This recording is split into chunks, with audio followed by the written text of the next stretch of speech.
Hi friends welcome to my channel. Andhra Pradesh ప్రభుత్వం pension విధానంలో AP ప్రభుత్వం భారీ మార్పులు అయితే చేయబోతుందండి. ఆన్లైన్ ద్వారానే ఇక నుంచి దరఖాస్తులు అయితే స్వీకరిస్తారు. పేపర్ విధానానికి అయితే స్వస్తి పలకనున్నారండి. దీని గురించి పూర్తి వివరాలు మనము ఈ వీడియోలో అయితే తెలుసుకున్నాం. ఫస్ట్ టైం మా ఛానల్కి వచ్చినట్టయితే సబ్స్క్రైబ్ చేసుకోండి. అలాగే ఈ వీడియోకి ఒక్క లైక్ ఇచ్చి షేర్ చేసుకోండి.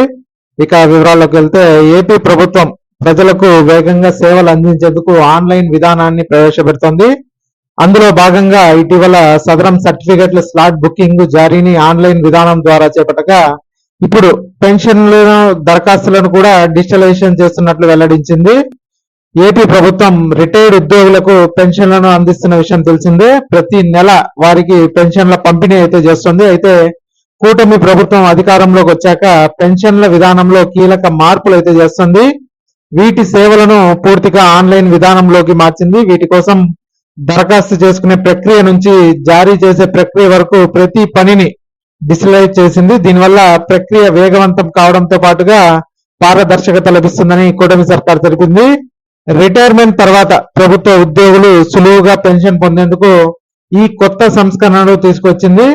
ఇంకా దీన్నైతే మనకి మే 1 నుంచి అమలు అయితే చేస్తున్నట్టు చెప్తున్నారు. పెన్షన్ల దరఖాస్తులను ఆన్లైన్ ద్వారా స్వీకరించే ప్రక్రియను మే 1వ తేదీ నుంచి అమల్లోకి తీసుకురావాలని ప్రభుత్వం అయితే నిర్ణయించింది. ఈ మేరకు అధికారులకు ఆదేశాలు కూడా జారీ చేసింది. ఇక నుంచి పేపర్ల విధానంలో దరఖాస్తులను స్వీకరించే విధానానికి స్వస్తి పలకనుంది. కేవలం ఆన్లైన్ సిస్టమ్ ద్వారానే దరఖాస్తులను ఆహ్వానించాలని సూచించింది. పాత విధానంలో పేపర్ విధానంలో అంటే దరఖాస్తులను ఆహ్వానించేవారు. దీనివల్ల దరఖాస్తులను పరిశీలించి ప్రాసెస్ చేసేందుకు చాలా ఆలస్యం అవుతూ ఉండేది. అయితే ఇక నుంచి పేపర్ విధానం రద్దవుతోంది. పెన్షన్ దరఖాస్తులతో పాటుగా ప్రపోజల్స్, రిటైర్మెంట్ సదుపాయాలు అన్ని నిధి పోర్టల్ ద్వారా జరుగుతాయి.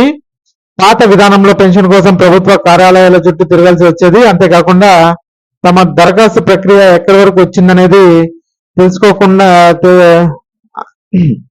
దరఖాస్తు ప్రక్రియ ఎక్కడి వరకు వచ్చిందనేది తెలుసుకోవడం కూడా చాలా కష్టంగా మారేది. ఇక మధ్యవర్తుల ప్రమేయం కూడా ఎక్కువగా ఉండేది. ఇప్పుడు వాటన్నింటికి చెక్ పడనుందండి. ఆన్లైన్ సిస్టమ్ వల్ల పెన్షన్లు వేగంగా మంజూరు కానున్నాయి. దరఖాస్తు స్టేటస్ ఎక్కడ ఉండనేది రియల్ టైమ్ లో చెక్ చేసుకోవచ్చు. ఇక అప్లికేషన్లు కూడా వేగంగా ప్రాసెస్ చేసే అవకాశం ఉంటుంది. ఇలా ప్రతి దశలోనూ పారదర్శకత ఉంటుంది. అధికారులు చెప్తున్నారు. ఏప్రిల్ 30 వరకు మాత్రమే పేపర్ ఆధారిత విధానంలో పెన్షన్ దరఖాస్తులకు అవకాశం ఉంటుందని, మే 1 నుంచి కొత్త విధానం అమల్లోకి వస్తుందని ప్రభుత్వం స్పష్టం చేసింది. మే 1 నుంచి కొత్త విధానంలో మే 1 తర్వాత పేపర్ అప్లికేషన్లను అధికారులు తిరస్కరిస్తారు. పెన్షన్ ఫైల్స్ ప్రాసెసింగ్ లో వేగం పెంచడం, జాప్యాన్ని తగ్గించేందుకు ప్రభుత్వం ఈ కొత్త నిర్ణయం తీసుకుందని చెప్పవచ్చు. ఇక మధ్యవర్తుల ప్రమేయం తగ్గడం వల్ల పెన్షన్ల జారీలో అవినీతి అనేది ఉండదు. ఇక రిటైర్మెంట్ తర్వాత ఉద్యోగులు పెన్షన్ కోసం దరఖాస్తు చేసుకునేందుకు నిధి పోర్టల్లో లాగిన్ అవ్వాలి.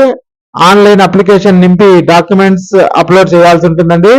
కాబట్టి ఈ కొత్త విధానం మనకి మే 1 తర్వాత నుంచి మనకి ఆన్లైన్ లోనే అప్లై అయితే చేసుకోవాల్సి ఉంటుంది. ఎవరైతే గవర్నమెంట్ ఉద్యోగస్తులు ఉంటారో రిటైర్ తర్వాత ఈ ఆన్లైన్ విధానంనే పాటించాల్సి ఉంటుంది. ఇక ఈ వీడియో నచ్చినట్లయితే ఒక లైక్ చేయండి. అలాగే మా ఛానల్ సబ్స్క్రైబ్ చేసుకోండి. Thanks for watching.